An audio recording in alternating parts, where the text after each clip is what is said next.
Kisah Unuk Putri Adam yang disebut-sebut sebagai pionir seks bebas dan hamil di luar nikah banyak tersebar. Unuk dikisahkan punya anak haram yang amat kontroversial. Bagaimana tidak, sobat? Selain bertubuh mega raksasa, sang putri hidup ribuan tahun, yakni sampai pada era Nabi Musa alaihissalam. Kisah Unuk memang menarik dan mirip dongeng. Banyak keanehan-keanehan dan ulama tafsir perlu mengkritisi kisah ini karena sudah beranggap bertentangan dengan Al-Quran dan Sunnah Nabi. Mari kita tengok kisah yang kontroversial itu. Jumlah putra dan putri pasangan Nabi Adam dan Siti Hawa lumayan banyak ya sobat. Konon Siti Hawa hamil sebanyak 120 kali dan setiap kehamilan melahirkan anak kembar dua, laki-laki dan perempuan. Maknanya jumlah anak Nabi Adam adalah 240 orang. Hal tersebut diriwayatkan Ibnu Tabari dalam Tariku At-Tabari. Soal jumlah putra-putri Nabi Adam ini memang ada banyak riwayat yang berbeda. Imam Ibnu Jarir dalam kitab Tariknya yang diriwayatkan dari berbagai perawi menyebutkan bahwa putra-putri Hawa dengan Adam tidak sebanyak itu. Hawa melahirkan 40 anak dari 20 melahirkan. Atsar ini juga disebutkan oleh Ibnu Ishaq dengan sanad yang sama. Beberapa ulama menjelaskan pada setiap kelahirannya 2 anak kembar, 1 orang putra dan 1 orang putri. Anak pertama mereka adalah Qabil dan Iklimah, sedangkan anak terakhirnya adalah Abdul Mughis dan Amanul Mughis. Hanya saja dalam kisah Unuk lain lagi diriwayatkan bahwa ada satu-satunya keturunan Nabi Adam alaihissalam yang lahir tunggal. Dia adalah Unuk. Dia memiliki ciri yang unik, yakni dengan 2 kepala. Sebagaimana kepalanya terdapat pada masing-masing bahu, yakni kiri dan juga kanan. Kemudian ciri berikutnya memiliki 20 jari tangan, yakni telapak tangan masing-masing memiliki 10 jari, memiliki kuku yang panjang dan bengkok.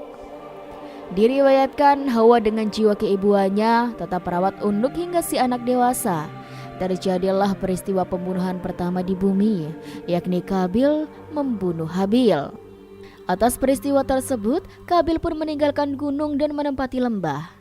Maka terpisahlah kedua kelompok Nabi Adam dengan balada yang berbeda.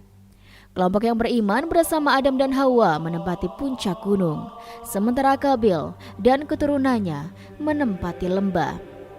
Hawa memperlakukan anaknya sama, merawatnya agar menjadi manusia yang beriman dan bertakwa kepada Allah Subhanahu wa taala. Itu menjadi ciri keturunannya yang mendiami puncak. Sementara yang senang melanggar perintah Allah menempati lembah. Saat berangkat dewasa, Unuk bergabung dengan Qabil. Ini terjadi setelah Nabi Adam alaihissalam wafat. Beberapa sejarawan menyebutkan bahwa sebelum meninggal dunia, Adam merasakan hidup bersama anak, cucu, cicit, dan seterusnya hingga berjumlah 40.000 orang. Nah, sobat, ketika Nabi Adam wafat, seluruh keturunan Adam menangis selama 7 hari 7 malam karena duka. Melihat hal tersebut, maka setan menggoda mereka. Setan merayu anak-anak Adam yang ada di lembah, sebab perangai anak Adam di lembah tersebut mudah tergoda oleh setan. Iblis menawarkan untuk menghibur mereka dengan musik. Maka dari sinilah bermula musik berupa seruling. Dan suara suling tersebut terdengar sangat jauh hingga ke puncak. Mereka yang sedang berduka tiba-tiba menjadi heran dengan suara yang aneh tersebut, mendayu-dayu dan sesekali dengan suara yang menyayat hati mereka. Mereka yang ada di gunung terperanjat, namun mereka tetap bisa mengontrol diri, kecuali Unuk binti Adam.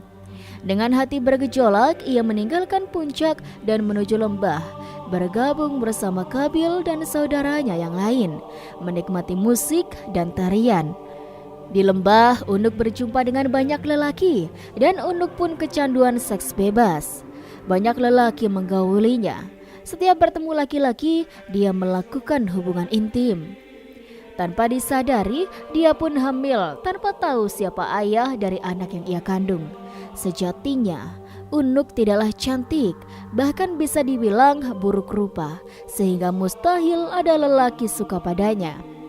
Namun, Unuk punya ilmu sihir yang membuat lelaki terperdaya. Ia bisa menaklukkan setiap lelaki yang dikehendakinya.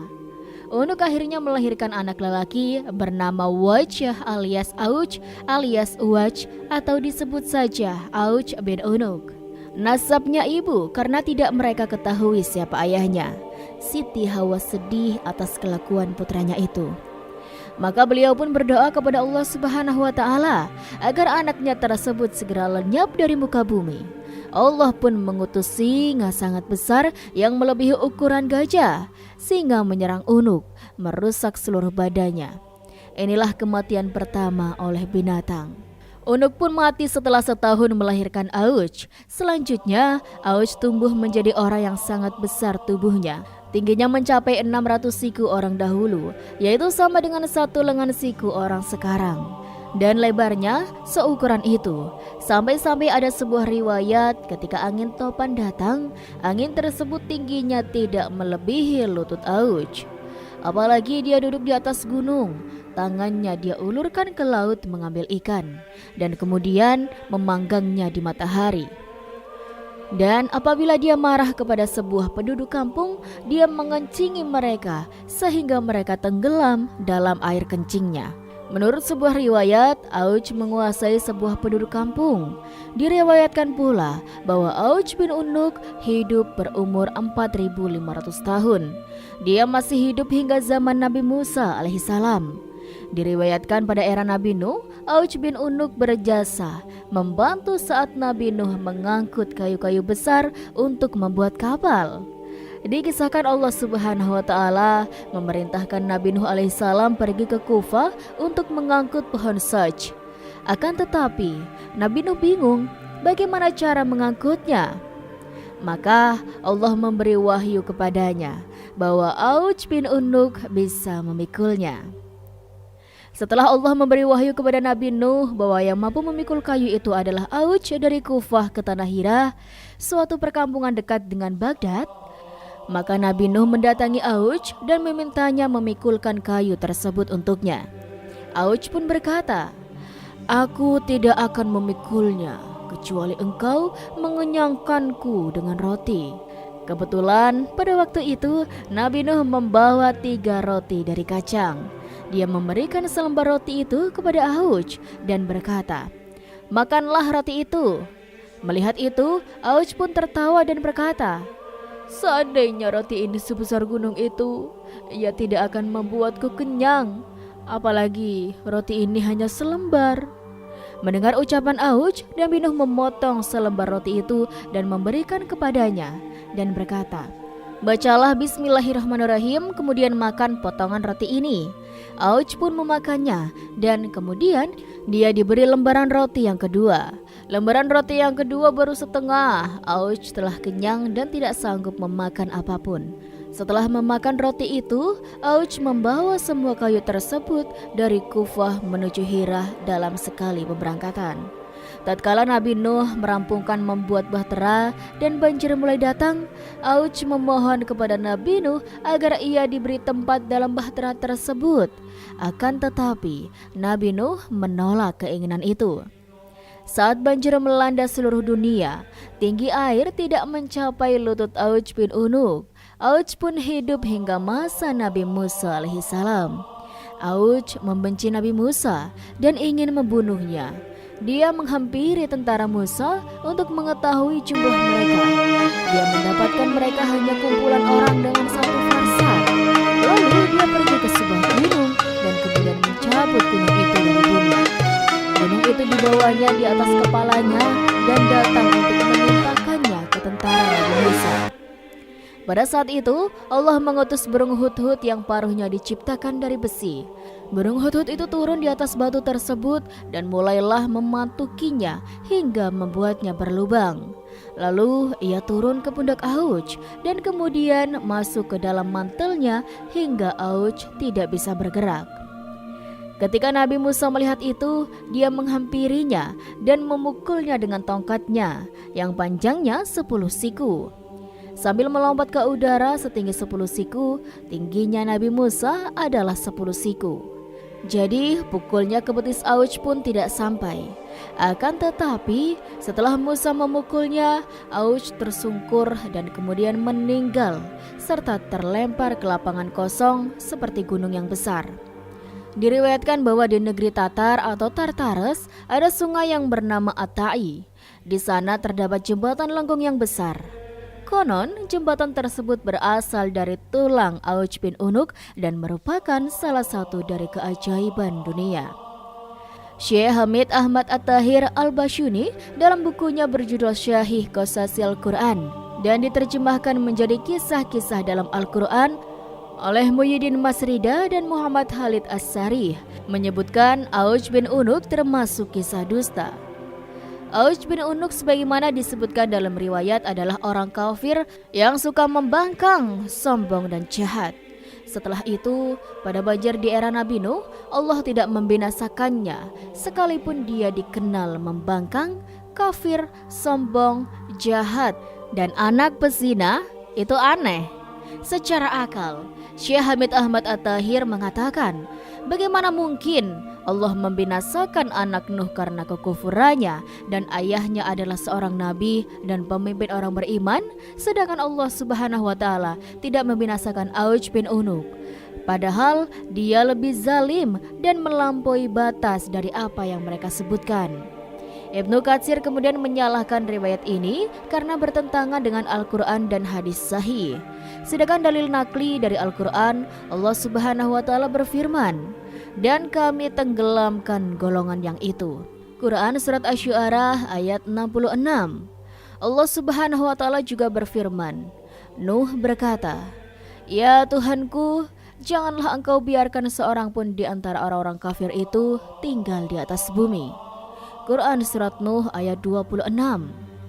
Riwayat ini juga bertentangan dengan hadis sahih dari Nabi SAW bahwa beliau bersabda, sesungguhnya Allah menciptakan Adam panjangnya 60 hasta. Kemudian ukuran penciptaan itu terus berkurang hingga sekarang. Ini merupakan hadis sahih dari Nabi SAW yang tidak pernah berbicara karena mengikuti hawa nafsu. Ucapannya itu tiada lain hanyalah wahyu yang diwahyukan kepadanya. Quran Surat An-Najm ayat 4. Nah, sobat, kenyataannya tinggi manusia terus berkurang, mulai dari diciptakan Adam hingga sekarang. Ini berarti bahwa tidak ada keturunan Adam yang lebih tinggi darinya. Saya kira riwayat tentang Auj bin Unuk ini tidak lain berasal dari orang kafir yang notabene merupakan musuh para nabi. Wallahu a'lam bishawab, ujar Syekh Hamid Ahmad At-Tahir. Kemudian Ibnu Qayyim Al-Jauziyah menjelaskan kedustaan dari riwayat ini. Dia berkata, tidak terlalu mengherankan bahwa mereka berani berdusta kepada Allah, namun yang lebih mengherankan apabila ada orang yang berani memasukkan hadis ini ke dalam kitab-kitab para ulama dan kitab-kitab tafsir yang diakui serta tidak menjelaskan keracuannya. Menurut ahli kitab, Auj bin Unuk bukan berasal dari keturunan Nuh, melainkan keturunan Adam. Sementara Allah Subhanahu wa taala berfirman, dan kami jadikan anak cucunya orang-orang yang melanjutkan keturunan. Quran Surat As-Saffat ayat 77. Allah Subhanahu wa taala memberitahukan bahwa semua orang yang masih hidup di muka bumi ini termasuk keturunan Nabi Nuh. Seandainya Auj itu memang benar ada, niscaya dia tidak hidup lagi setelah Nuh. Ibnu Qayyim Al-Jauziyah menambahkan, tidak diragukan lagi bahwa hadis ini dan semacamnya dibuat oleh orang kafir dan ahli kitab yang mengejek para rasul dan pengikutnya. Nah, itulah sobat kisah yang bisa Rizky sampaikan. Semoga dari kisah ini bermanfaat dan bisa menjadi pembelajaran bagi kita semuanya.